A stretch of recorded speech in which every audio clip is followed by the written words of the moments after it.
the past, untrue or true as I recall it. What does it matter now? All that became this moment, this crouching, pregnant moment. So here we are in this crouching, pregnant moment. And Heidi, if you would read the poem for us, keep doing that.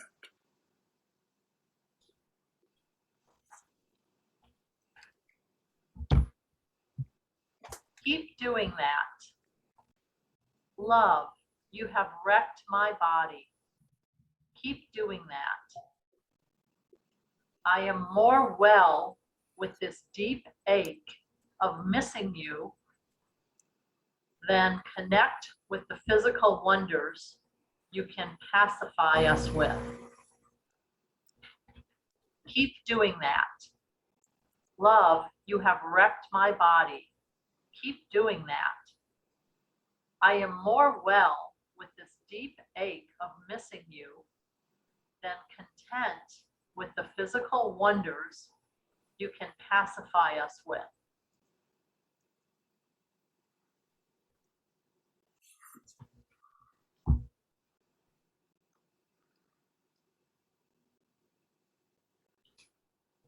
Well, I think what she's saying here, to me anyway, is there's nothing in this physical world that can, come close or even touch her relationship with the divine. Boy, howdy, if that doesn't nail it, Heidi, I don't know how it could be nailed. I suppose there are other interpretations, but that's exactly it. That's exactly how I hear it. Nothing of the physical wonders of this world. And she says wonders. She doesn't say, that they're something to be disparaged. But as you pointed out, no matter how wonderful they are, they don't compare with the love of her relationship with the divine.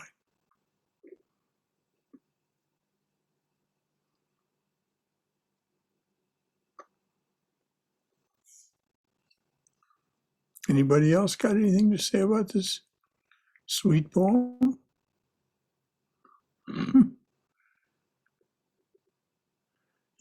All of the scriptures, including the Christian scriptures, talk about this deep ache.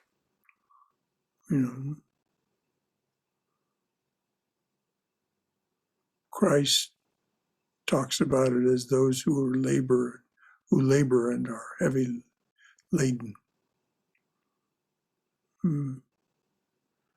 This deep ache. I am more well with this deep ache of missing you than content with the physical wonders you can pacify us with. Love that word, pacify. Here, child, have this toy.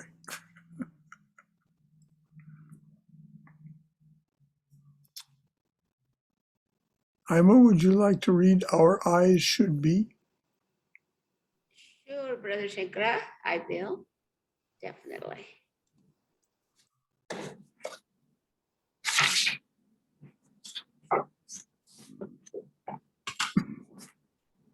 Our eyes should be. The rejected lover trembles like when the earth quakes. An oasis for each other, our eyes should be. All hearts listen. I rarely get angry, but if you hold another close and then cast them aside, you will have Mira to deal with. Our eyes should be. The rejected lover trembles like when the earth quakes.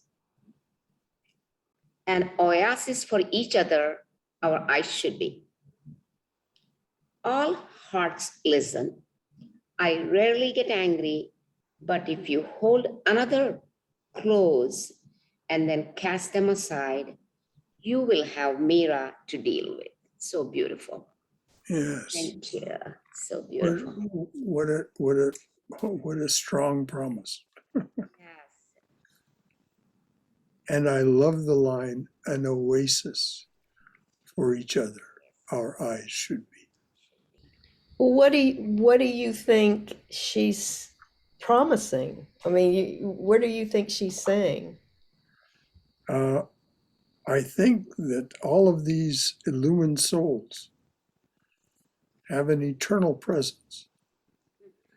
And if you do what she says, hold someone close and then cast them aside, somehow she'll find a way to afflict you, trouble you.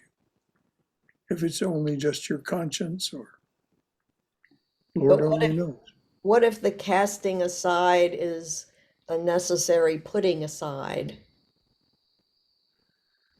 I mean, who is she to make that threat?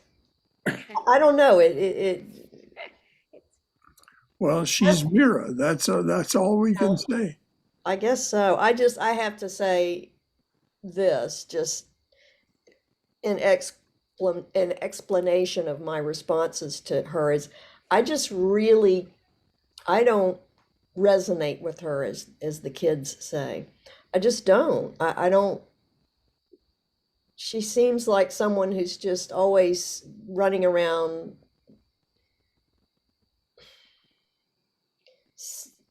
stamping her foot about things that aren't hers to stamp her foot about. Well said. Yes, she is totally a bhakta, and often, a bhakta, a person of the devotional school of spirituality, and she's often, as you just pointed out, what Sri Ramakrishna called a tamasic bhakta. Stamping their foot and getting involved in things that, as you say, aren't her business. I mean, if she wants to, my understanding of that sort of bhakta is someone who's impatient and stamping their foot and hollering at the divine, but she's talking about y'all. She's talking to Yeah. us. She says, all hearts listen. Yeah. She said, And she is somebody that if I had to spend time with her, she and I would not get along. well, I think it would be an interesting conversation. I think You never know, you may, Cindy, because she's very patient. Her brother-in-law tried to kill her with poison, and she didn't die. Krishna helped her right then. She was drinking it, I think. It wasn't, it didn't kill her because God was there for her. So she is very, very patient woman from what I read about her. well, she doesn't say that in this poem, though. That's true. I'm patient She too, says, but I have my limits. yeah, Brother Shankara, yes, dear. the way I'm reading that line is that she's telling the Lord, Krishna, that all hearts listen and I rarely get angry, but if you hold another close and then cast them aside, you will have Meera to deal with. So basically, she's warning Krishna, don't come close to a devotee and then leave them. Wow. I think you're right. Great interpretation. Well, that's very interesting that because that's the relationship which she had with Krishna, was one of the impatient devotee. She was often impatient with him. So I hadn't heard that at all. That's beautiful. Well done.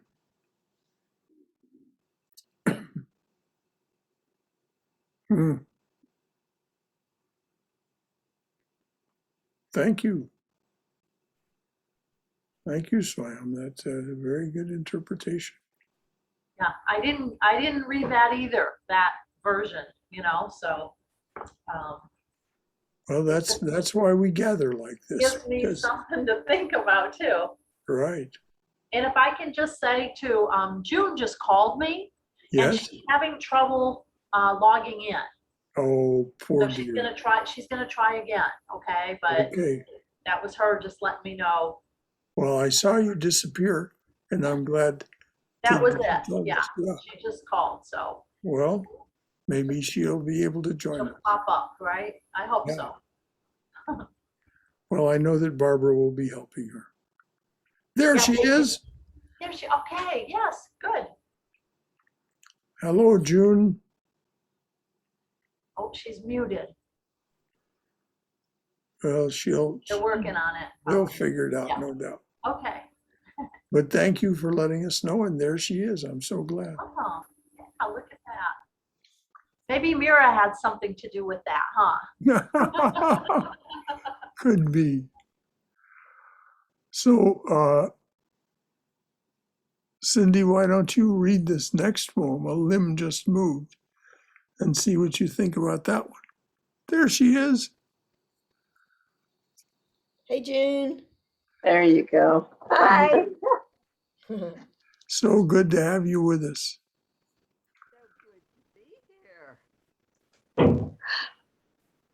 Thank you. We're just reading Mirabai's poems. What page are we on? 259. Thank you. Okay. Let's see. A limb just moved. You taught your songs to the birds first. Why was that? You practiced your love in the hearts of animals before you created man. I know the planets talk at night and tell secrets about you. A limb just moved before me. The beauty of this world is causing me to weep. A limb just moved. You taught your songs to the birds first. Why was that? You practiced your love in the hearts of animals before you created man. I know the planets talk at night and tell secrets about you. A limb just moved before me. The beauty of this world is causing me to weep.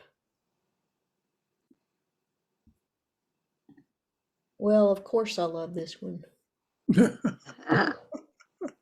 Yes.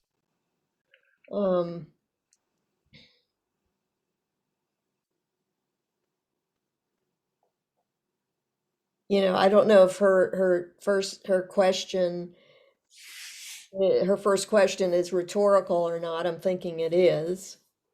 But if I were to answer why the divine created birds were taught the songs first and love was practiced in the hearts of animals, it was for us, so that when we got here, we'd have birds who would teach us the divine's songs and animals that would unconditionally share that unconditional love with us. I think you're absolutely right, and that's what's reflected in the last lines of the poem. There's an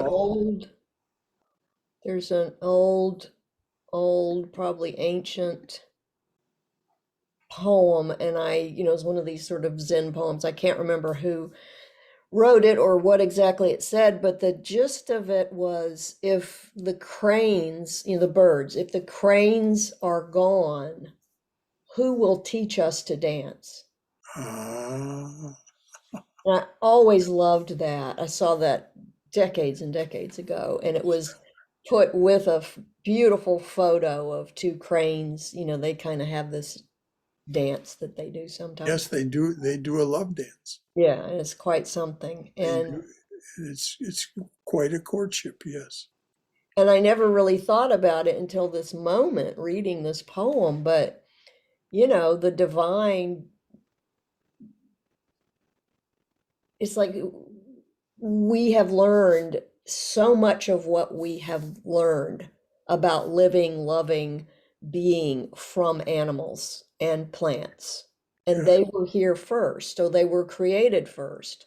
And the divine practiced love in their hearts first, so that when we got here, we'd have all these teachers if we would pay attention to them. And Yes. some cultures really do and really have. Well, that's a haiku that you quoted, and I don't remember who it's by either. But it's beautiful. I think you came very close to the words of it.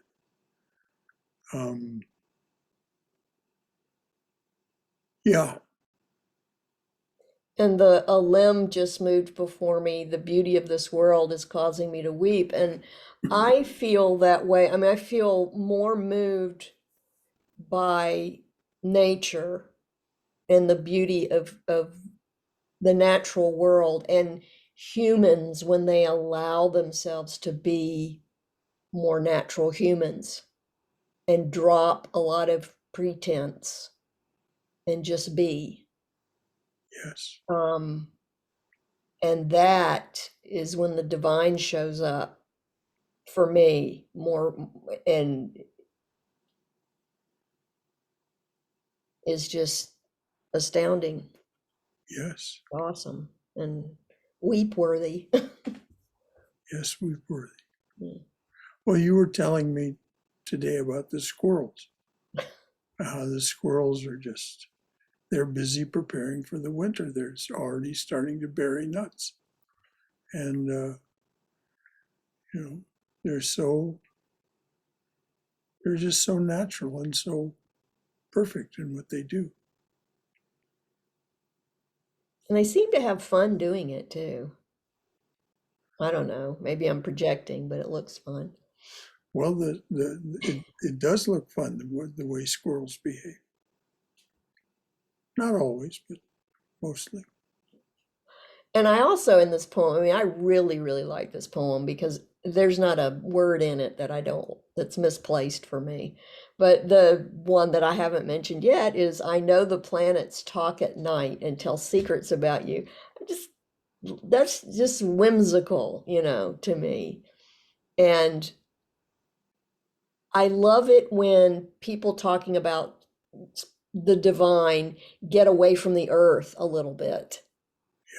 Because one of the things that I do when I'm feeling overwhelmed by the world and all of its problems is I'll just close my eyes and just think about space, what's out there and how small and amazing this planet is and how far out, and we know about so much of it, which is astounding, and we have photographs and we have this, and yet it's just a tiny bit of what actually is out there. Yes. You just think about that for a second, and you wonder why poets don't talk more about the divine and what's away from our earth. And that's why I just love this, the planets talk at night. And it reminds me of, is it Tukaram or is it Hafiz? Somebody talking about the planets rolling in one side of their head and out the other, and the divine throwing bliss balls, planets, and what. I love Yeah, that. they seem to know that these things happen. Yeah.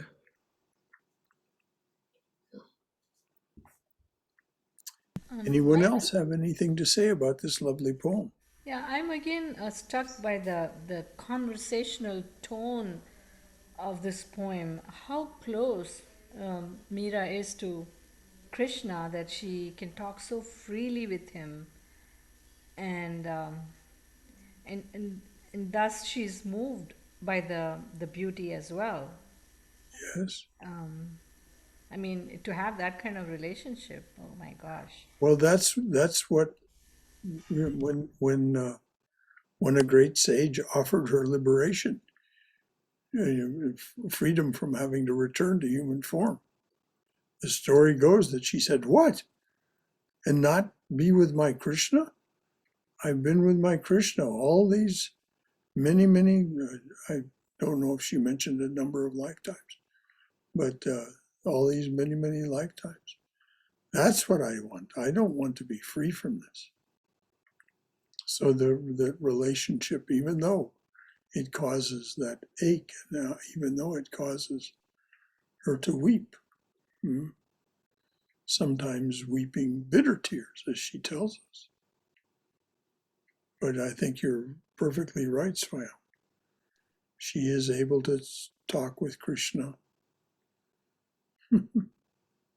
I really love it that you heard that other voice of her talking to Krishna. Don't you dare, hold someone close and then reject them. Beautiful. Anyone else have anything about this poem? I also see Krishna and flute and the cows were so famous, Brother Shankara. He always played the flute and the cows always were mesmerized by him. His father gave him the responsibility of taking care of cows in those days. Mm-hmm. And wherever you see the pictures, some of the Krishna's pictures are always surrounded by animals. He always mesmerized the hearts of animals, which is very what she said. You practiced your love in the hearts of animals before you created man. That was really very true of him. He always played the flute and got the animals around him. Peacock and cows were around him. Yes. And I think that's what she was referring to. Everything is beautiful with this poem. Yes.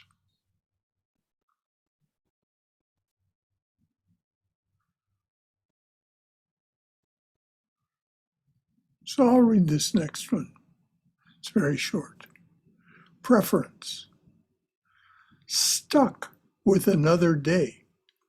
How should we pass it? If anything worked for you before, I give that preference. Preference. Stuck with another day. How should we pass it? If anything worked for you before, I'd give that preference.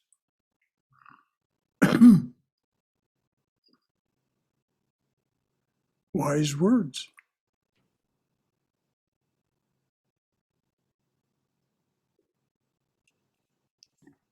And of course, for those of us who are in the habit of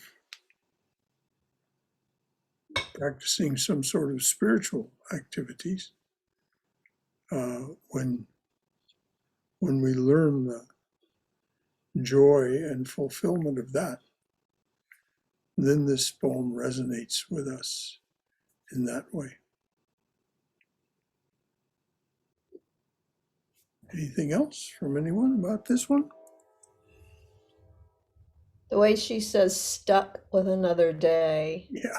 There's something in there that, says there's always this aspect of being a human being, especially if you reflect upon it very much, that sometimes feels like, we are kind of stuck with it. And we are, when everything's like joyous and wonderful and we're distracted, we're not thinking about it. But when we are thinking about it too much, it's like, I'm here. Yeah. Right. Well caught. Well caught. Stuck with another day. Yeah. When I was very young and angst ridden and probably depressed, I wrote this song that was, the only thing I remember in it is, I didn't ask to be here. You didn't ask to be here too.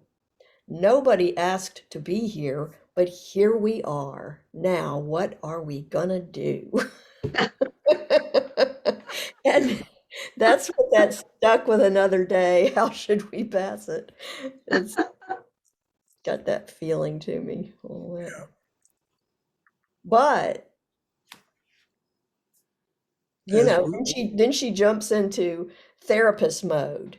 Right. That is excellent. That's excellent advice. If your therapist is talking to you and you're having trouble feeling stuck in a day, what should I do?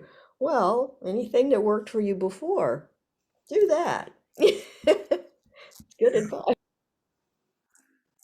Yeah, well, as you pointed out before, she is didactic.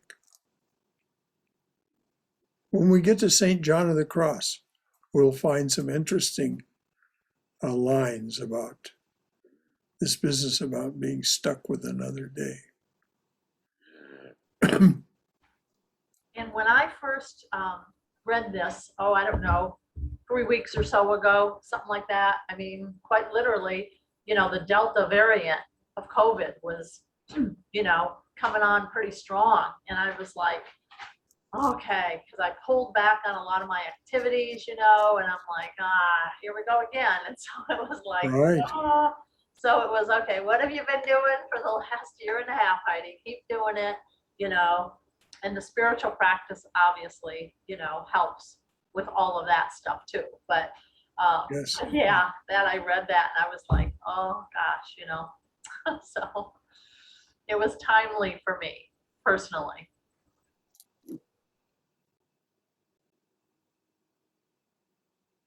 Swayam, you want to read even longer for her? Sure, Brother Shankara. Even longer for her. Thank you, Heidi. That was good. Even longer for her. 3 years went by, and I had not slept with a man.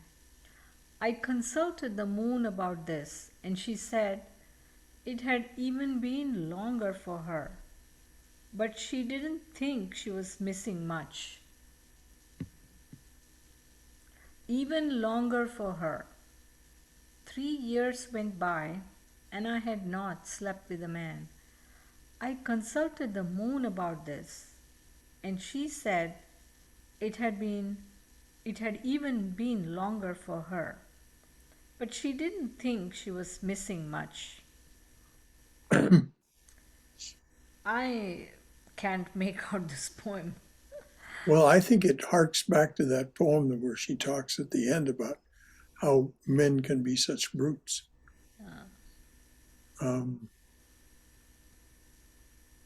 You remember that was a few poems back, but, and that is absolutely true. Her in-laws family gave her such a hard time, Brother Shankara. Meera, when she married and went there, they treated her brutally. Yes. Brutally. Her Well, husband treated she was an object. She wasn't a person. exactly. They didn't treat her as a human being at all.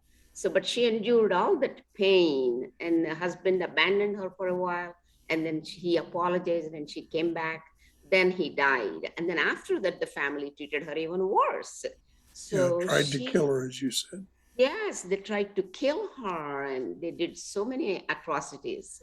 I think that's where probably she is saying some of her feelings of. She asked the moon, and then moon never. It had even been longer for her.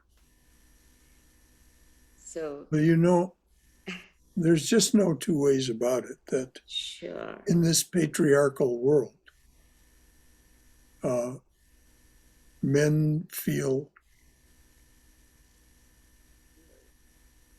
entitled to be brutal, some men.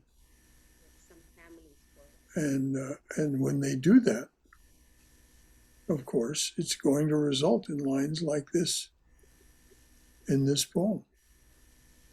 Being apart from that patriarchal brutality, you're not missing much. Anyone else have anything to say about this very provocative poem?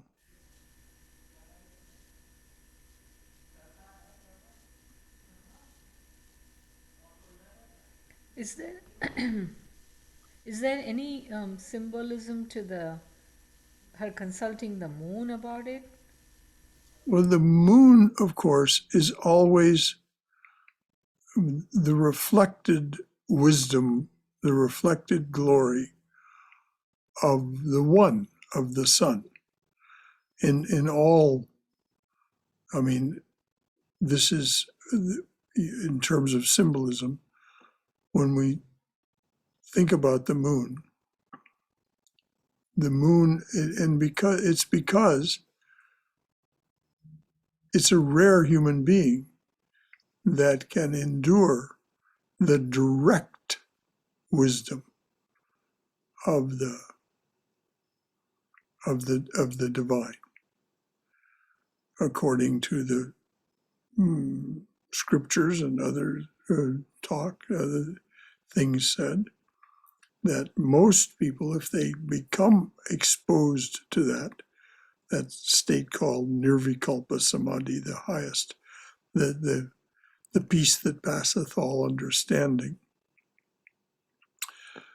that they only live for 21 days at the most. So the moon, we have the reflection of the moon, so that it's all there, but it's just quieter and more subtle. So I think that's if there is symbolism, it would be like that, Swaya. That makes sense. Thank you, Brother Shankar. But I certainly don't assert that it's the only reading that we can give. These great ones, these illumined souls, when they say they hear the planets talking to one another, and like St. Catherine of Siena saying that she hears the fruits and grains singing. I mean, this is a creation of vibration. All that we are and all that exists is made of vibration. That's what the physicists will tell us. And of course, it's what the sage Vashishta tells Rama as well. You know, his student, perhaps even 25,000 years ago. You know, that this is vibration. And so when these great ones, these saints that are in this book talk about their experiences, speaking with the moon, hearing the planets whisper to one another the secrets, sharing secrets. It's hard for us to exactly know what's meant. Well, also in many cultures, mythologies, and therefore languages, the moon is considered feminine Yes. and the sun masculine, which has to do with what you were saying as well. So she would go to the moon rather than the sun, you know, because the moon is the feminine, Right. and her peer. Her peer, yeah. Yeah.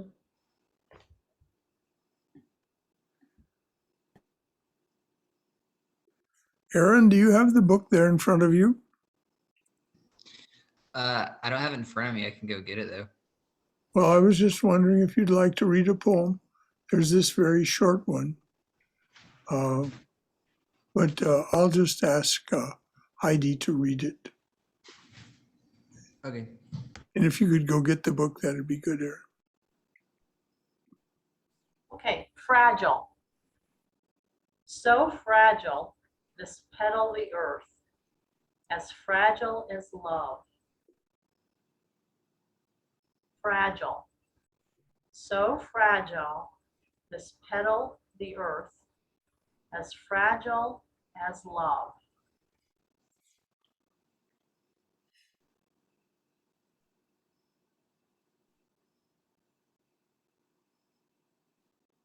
Anyone have anything?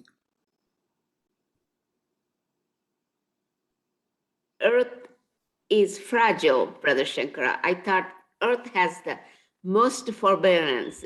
because she carries all of us. We walk on her. That's how I thought in my mind. And this is very interesting. So fragile, this petal, the earth, it is a petal. Well, it's a very interesting use of the word petal, because a petal is one of many petals on a flower. A petal is one of many. So fragile this petal, the earth. And then she compares it to love, which is also then this flower of many petals. And we know the fragility of a flower. It can so easily be marred by carelessness or thoughtlessness. And so I just thought it was a very potent use of the word petal and this petal, the earth, implies many petals.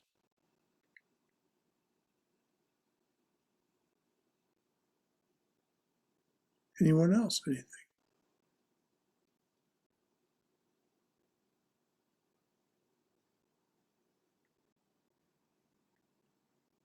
Okay.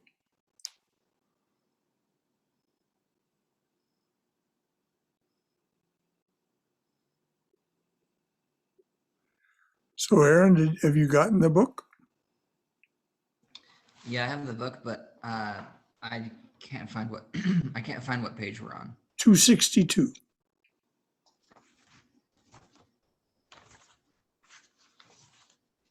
263. 260. Well, okay. Or, It says 262 on my screen, but what do I have? The poem is The Way They Held Each Other. And if you would be so kind, Aaron, as to read that poem. The way they held each other.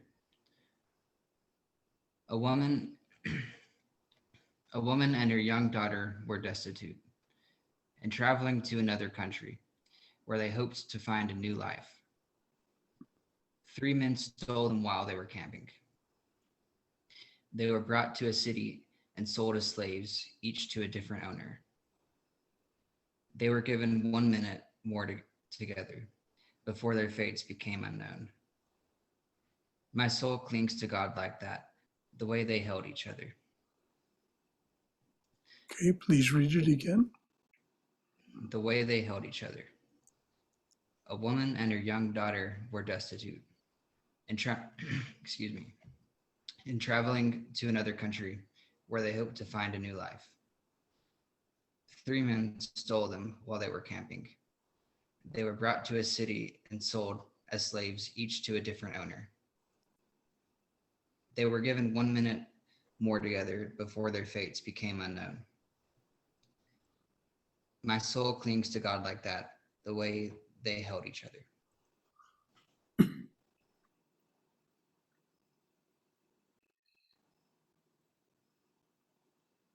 Anything from anyone?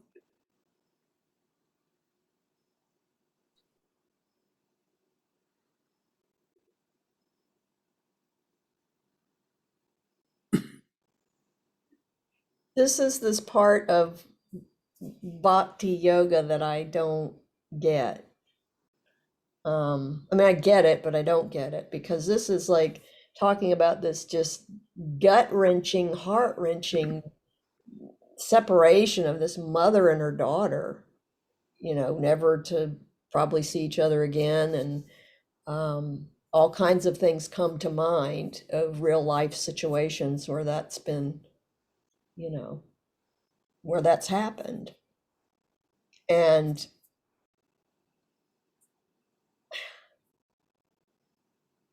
to feel like you're clinging to God because you're about to be separated and never see God again, that I don't get.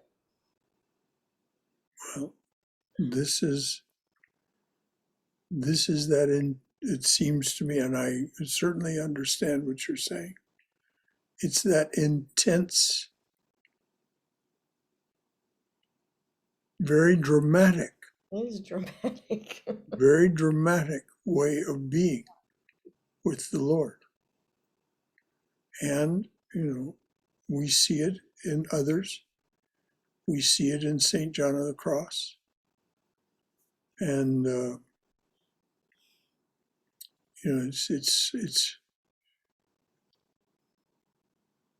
it is not congenial to us all. I agree. Anyone else have anything to say about this? Yeah, I'm trying to put a positive spin on this. So that 1 minute before the separation, they probably forget everything. They're forgetting their condition, their impending separation, and they're just so together. And maybe when we cling to God like that, like there is no, nothing else but that moment of togetherness. Perhaps that is sweet. Beautifully said, Swayam. I honestly don't hear it that way, but I really like what you just said. And I hope you understand that in what I said, there's no judgment. I mean, who am I to even begin to judge Mirabai? But I can observe that there is this very dramatic way of being with the divine. So now we have two wonderful ways of thinking about this. And does anyone else have anything else to contribute? Because it's I too see the positive spin here, like Swayam, Brother Shankara. She said, my soul clings to God like that. Her soul has always been cling to God like the mother and daughter for 1 second. But for her, her soul was always immersed in Krishna. That's what I see in that. She's expressing, my soul clings to God, just like that mother and daughter. They were given only 1 minute time, but my soul is always like that type of beautiful. Impression. I see that. Beautifully said. Thank you. June, you've been quiet. Do you feel like saying anything at all? This is a poem that might have stirred you up a bit.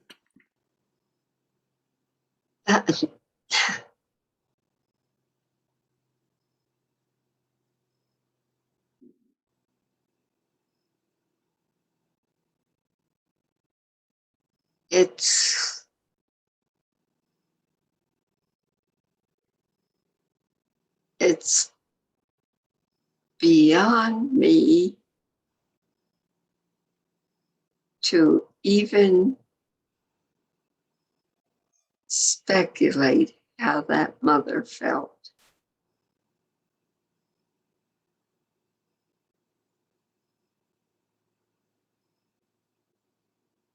Yes.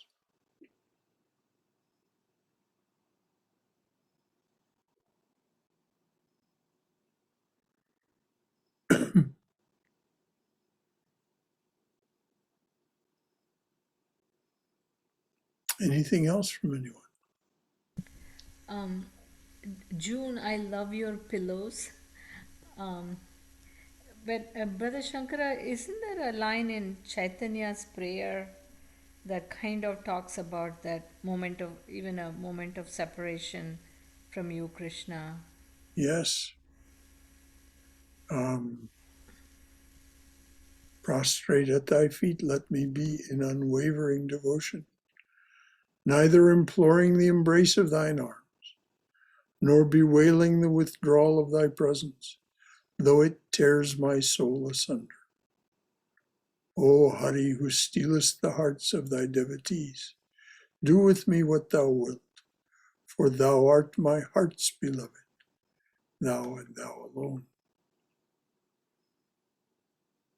Prostrate at thy feet, let me be, in unwavering devotion, neither imploring the embrace of thine arms, nor bewailing the withdrawal of thy presence, though it tears my soul asunder. O Hari, who stealest the hearts of thy devotees, do with me what thou wilt, for thou art my heart's beloved, thou and thou alone.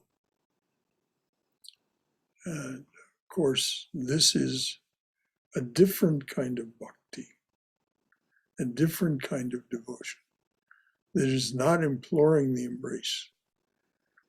There's no, and there isn't any clinging either.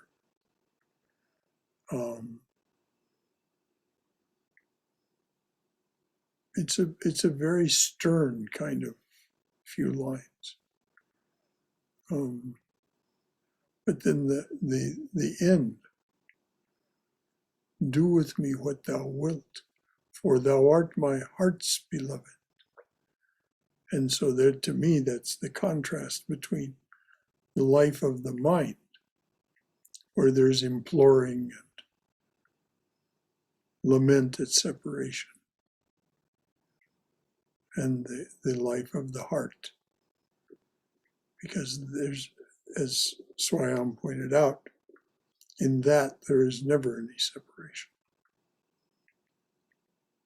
And I think Haima also pointed to that.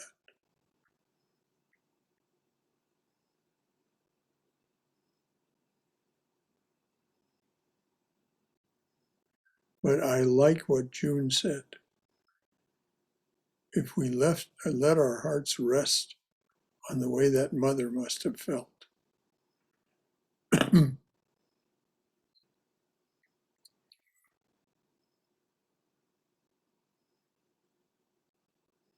Anything else from anyone?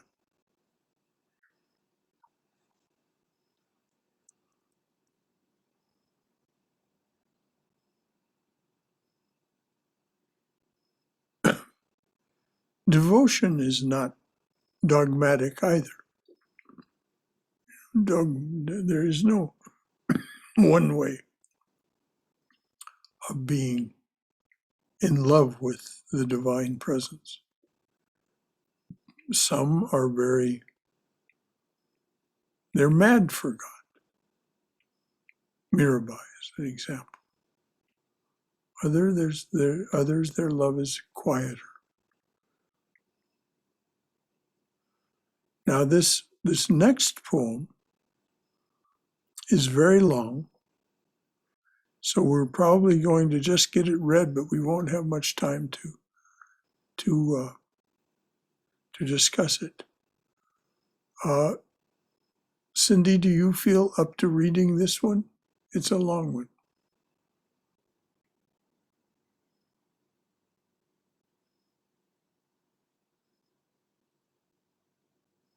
Is it a bar joke? No. Okay, a scholar, a lawyer, and a priest. In my travels, I came upon a village that had a new temple built over a big well, but no one could draw water from it without paying a price. I asked about this, and this story was told. 100 years ago, 100 years ago, there was a group of boys that would go to the well to swim. That is, all but one would dive from the top, for he was crippled and could only watch. With all his heart, he would wish he was like his friends, that his one arm and leg had not been limp since he was born.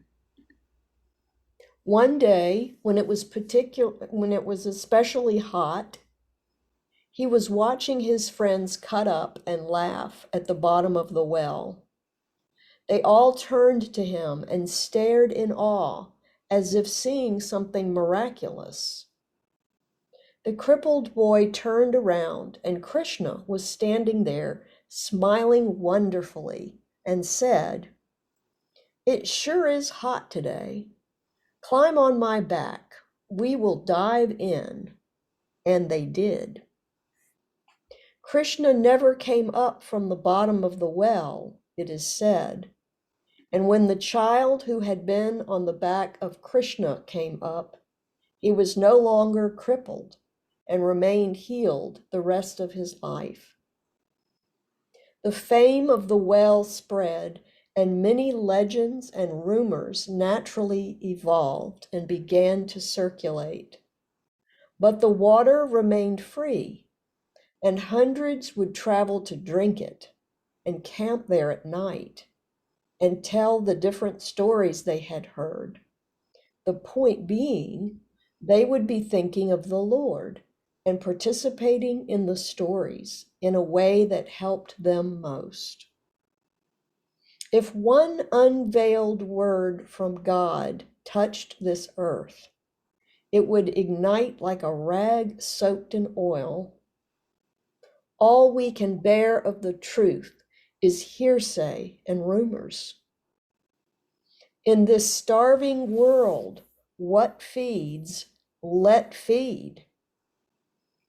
Best that many dishes are set before us, and as we become less caged, is that the word? Caged, we will pick wisely like the golden falcon over fertile plains, like the mountain deer in spring lush valleys. A scholar, a lawyer, and a priest arrived one day, and all pissed in the water, so to speak. What the priest and the scholar wanted the people to believe got printed in books, which they also sold along with the water. And of course, the lawyer made their insanity legal. The water I tasted was sour. I think Krishna left. In this sorrowful world, why tamper with anything that lifts our spirits?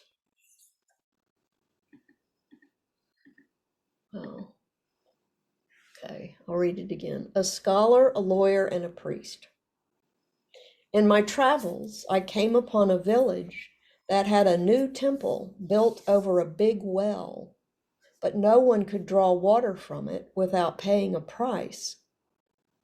I asked about this, and this story was told. 100 years ago, there was a group of boys that would go to the well to swim. That is, all but one would dive from the top, for one was crippled and could only watch. With all his heart, he would wish he was like his friends, that his one arm and leg had not been limp since he was born. One day, when it was especially hot, he was watching his friends cut up and laugh at the bottom of the well. They all turned to him and stared in awe as if seeing something miraculous. The crippled boy turned around, and Krishna was standing there, smiling wonderfully, and said, "It sure is hot today. Climb on my back. We will dive in." And they did. Krishna never came up from the bottom of the well, it is said. And when the child who had been on the back of Krishna came up, he was no longer crippled and remained healed the rest of his life. The fame of the well spread, and many legends and rumors naturally evolved and began to circulate. But the water remained free, and hundreds would travel to drink it and camp there at night and tell the different stories they had heard. The point being, they would be thinking of the Lord and participating in the stories in a way that helped them most. If one unveiled word from God touched this earth, it would ignite like a rag soaked in oil. All we can bear of the truth is hearsay and rumors.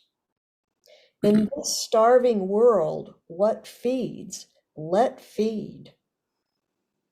Best that many dishes are set before us, and as we become less caged, we will pick wisely, like the golden falcon over fertile plains, like the mountain deer in spring lush valleys. A scholar, a lawyer, and a priest arrived one day, and all pissed in the water, so to speak. What the priest and the scholar wanted the people to believe got printed in books, which they also sold along with the water. And of course, the lawyer made their insanity legal. The water I tasted was sour. I think Krishna left. In this sorrowful world, why tamper with anything that lifts our spirits? This is a such a wonderful story poem, a parable poem. Beautiful, beautiful, beautiful.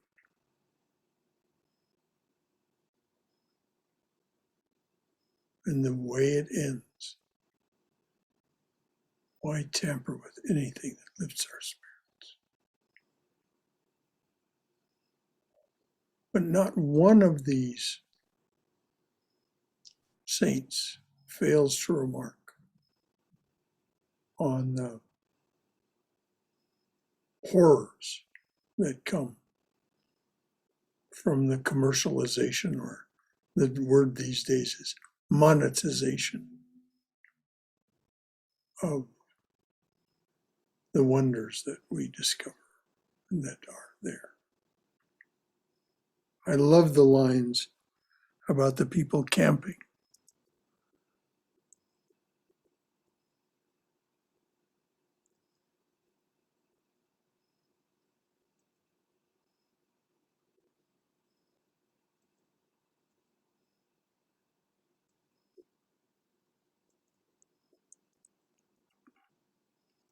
But the water remained free, and hundreds would travel to drink it and camp there at night and tell the different stories they had heard. The point being, they would be thinking of the Lord and participating in the stories in a way that helped them most.